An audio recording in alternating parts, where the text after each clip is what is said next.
Pendahuluan tentang ru'ya, mimpi, dan takbir penafsiran serta kaidah-kaidahnya. Dengan menyebut nama Allah yang Maha Pengasih lagi Maha Penyayang. Segala puji bagi Allah, Tuhan seluruh alam. Selawat dan salam semoga selalu tercurah kepada Nabi kita tercinta Muhammad SAW beserta keluarga beliau yang mulia dan sahabat-sahabat beliau yang terpilih. Tahukah kamu, ada satu hal penting yang sebaiknya diketahui siapapun yang baru belajar tentang tafsir mimpi?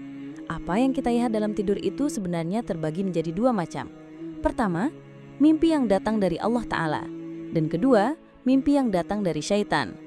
Sebagaimana sabda Rasulullah SAW, ru'ya mimpi baik berasal dari Allah, sedangkan hulm mimpi buruk berasal dari syaitan. Kenapa mimpi baik dinisbatkan kepada Allah? Karena mimpi ini adalah mimpi yang benar, yang biasanya membawa kabar gembira atau menjadi peringatan yang bermanfaat. Bahkan, Nabi SAW pernah menjelaskan bahwa mimpi yang benar ini adalah satu bagian dari 46 bagian kenabian. Walaupun begitu, pada hakikatnya semua mimpi baik yang benar maupun yang tidak, tetaplah ciptaan Allah Ta'ala. Menariknya, bukan hanya orang yang taat saja yang bisa mengalami mimpi yang benar. Kadang orang kafir atau orang mukmin yang banyak berbuat dosa juga bisa mengalaminya. Sedangkan mimpi buruk yang datangnya dari syaitan adalah mimpi yang Nabi SAW ajarkan agar kita tidak ceritakan ke siapapun. Nabi SAW juga mengajarkan kita untuk meludah ke arah kiri dan memohon perlindungan kepada Allah. Dan dijanjikan, jika kita melakukannya, mimpi buruk itu tidak akan membahayakan. Biasanya mimpi buruk adalah mimpi yang membuat kita takut, sedih tanpa sebab jelas, atau mimpi yang memicu fitnah, kecemburuan dan tipu daya, bukan berupa nasihat agar kita menjauhi maksiat.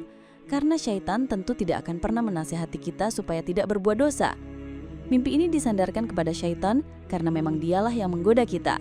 Tetapi tetap saja, semua yang kita lihat dalam mimpi adalah ciptaan Allah Ta'ala. Ada juga mimpi basah yang membuat kita wajib mandi janabah, atau mimpi-mimpi yang muncul karena bisikan hati, keinginan, ketakutan, kesedihan, bahkan karena terlalu kenyang atau terlalu lapar. Mimpi seperti ini biasanya tidak punya makna atau manfaat yang jelas dan bukan karena pengaruh tertentu, selain memang Allah menciptakannya. Allah menciptakan mimpi yang benar lewat perantara malaikat yang diamanahi menyampaikannya, maka mimpi ini pun disandarkan kepada malaikat tersebut. Sebaliknya, Allah juga menciptakan mimpi-mimpi yang palsu dan menakutkan lewat perantara syaitan sehingga disandarkan kepadanya. Yang penting untuk diingat, siapapun yang sengaja berbohong tentang mimpinya, maka dia sebenarnya berdusta atas nama Allah Azza wa Jalla. Dan sebaiknya, kalau kita punya mimpi, kita tidak menceritakannya kepada sembarang orang.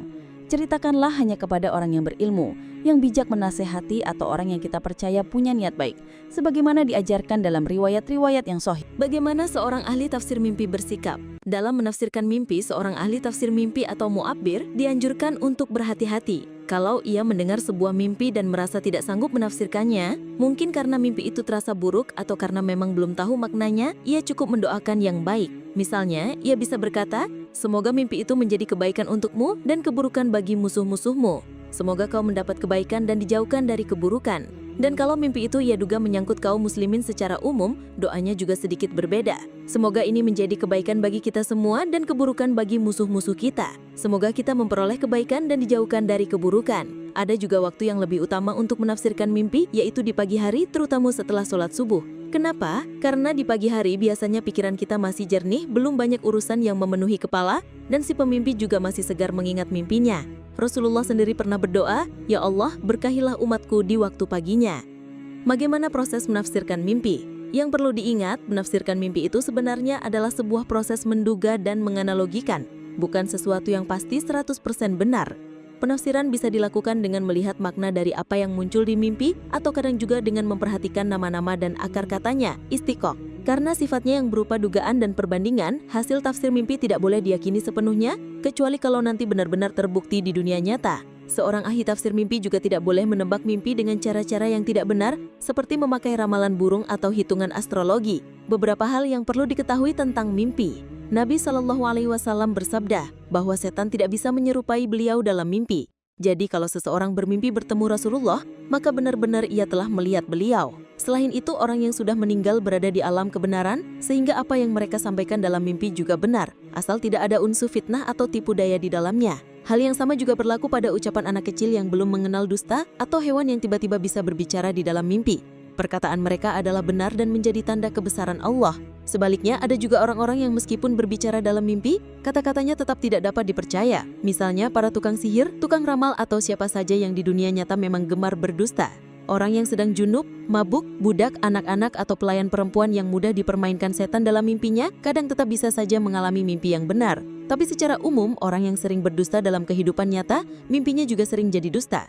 Sedangkan orang yang jujur ucapannya di dunia nyata, mimpinya pun biasanya lebih dekat kepada kebenaran. Dalam menafsirkan mimpi, seorang mu'abir dianjurkan untuk hanya mengambil hal-hal yang bermanfaat saja, seperti kabar gembira, peringatan, nasihat, atau sesuatu yang membawa kebaikan di dunia dan akhirat. Sementara bagian mimpi yang tak jelas atau sekedar tambahan yang sia-sia, atau yang diduga berasal dari setan, sebaiknya ditinggalkan saja agar tidak menyesatkan. Seorang penafsir juga penting untuk memperhatikan kandungan Al-Quran, terutama perumpamaan dan makna-maknanya yang sudah jelas. Misalnya, saat ada seseorang bermimpi tentang tali, bisa saja diingatkan kepada firman-Nya, dan berpegang teguhlah kamu semuanya kepada tali agama Allah, Ali Imran 103.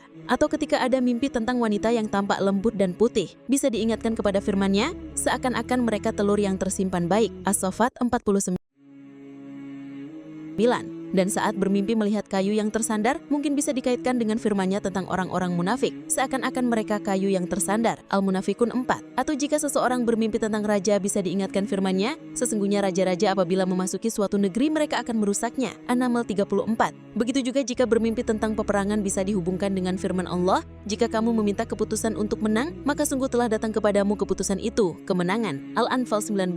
Dan kalau bermimpi memakan daging, mungkin bisa diingatkan akan firman-Nya, sukakah salah seorang di antara kamu memakan daging saudaranya yang sudah mati? Al-Hujurat 12. Selain Al-Quran, penafsir juga sebaiknya memahami perumpamaan para nabi dan orang-orang bijak serta hadis-hadis nabi. Misalnya sabda beliau tentang 5 hewan yang jahat, gagak, elang, kalajengking, tikus, dan anjing galak. Atau sabda beliau yang menyebut wanita sebagai kaca-kaca karena sifatnya yang lembut namun mudah retak. Dan sabda lain, perempuan diciptakan dari tulang rusuk. Mengerti perumpamaan dan bahasa kiasan. Seringkali dalam sejarah, para nabi dan orang soleh juga menggunakan bahasa kiasan. Seperti Nabi Ibrahim yang berkata kepada anaknya Ismail, gantilah ambang pintu rumahmu, yang maksudnya adalah ceraikan istrimu. Atau ketika Nabi Islam masuk ke rumah seseorang dan berkata, sesungguhnya dokter datang kepada orang sakit. Maksudnya, ulama datang untuk menasihati pendosa. Atau ucapan Luqman kepada anaknya, gantilah alas tidurmu, yang artinya juga ganti istrimu. Bahkan ada juga kisah Abu Hurairah ketika mendengar kabar bohong tentang keluarnya Dajjal, beliau berkata, itu hanya kebohongan para tukang cat, maksudnya adalah para pendusta.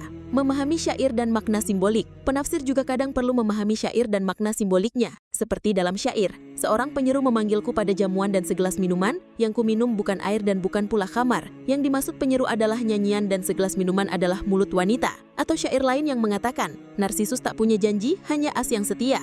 Atau, engkau adalah bunga mawar, dan bunga mawar hanya bertahan sebulan, sedangkan cintaku adalah untuk as, dan as akan bertahan selamanya. Dari syair ini, penafsir bisa memaknai bahwa mimpi tentang bunga mawar atau narsisus sering diartikan sebagai kesenangan yang cepat berlalu, sedangkan mimpi tentang tanaman as adalah tanda kebaikan yang bertahan lama.